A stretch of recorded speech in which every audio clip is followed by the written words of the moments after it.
Hello, geeks. It's time to roll initiative.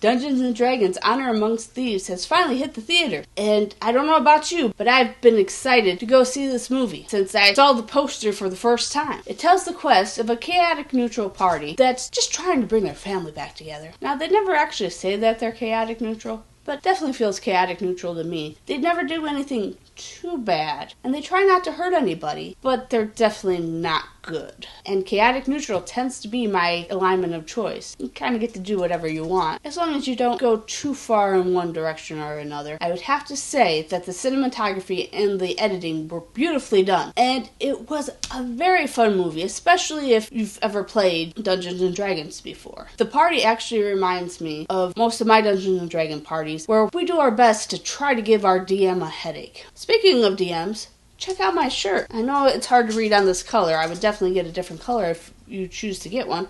But it says, my DM can kick your DM's ass. As a little DM and tells the other DM to roll initiative. If you don't like that shirt, check out this shirt. It says, my D20 crit your stick figure family. All of these can be found on Amazon. They were designed by Jeremy and myself. You should go check them out. But anyways, back to the movie. Being a former Dungeons & Dragons player, there's also a lot of references to well-known campaigns and settings, which makes the movie even more fun. That being said, it kind of lacks the epicness that I was expecting to see in this movie, especially with the big stars. There was actually a point of the movie that I thought was going to be the ending, and then it kept going. And to me, movies that do this, that have multiple endings, kind of start to lose my attention after the first ending. I keep watching, but it doesn't hold my attention as much as it would have if it would have just ended there. It could be because we have two people telling the story, but you don't really know that until the end. There is an end credit scene though, so make sure you stay to figure out what's going on. If you're a former or current Dungeons & Dragons player, I would definitely go see this because you will enjoy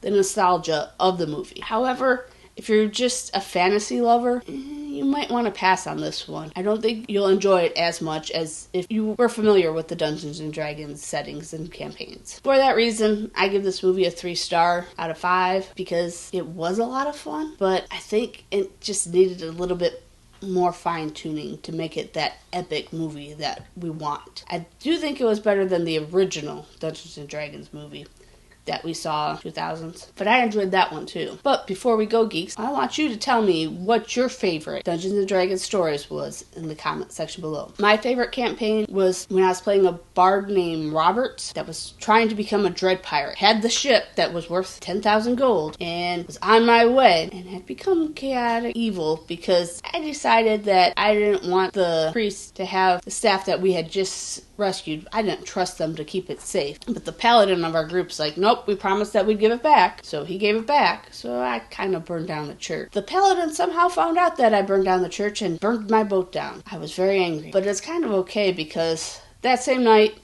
we all got killed by a demon because we didn't want to give him a book that I guess he was just going to tear out a page and give us back the book, but whatever. So what's your favorite Dungeons & Dragons story? Let me know in the comment section below, and don't forget to like, share, and subscribe if you're new. I'll see you next time, geeks. Bye.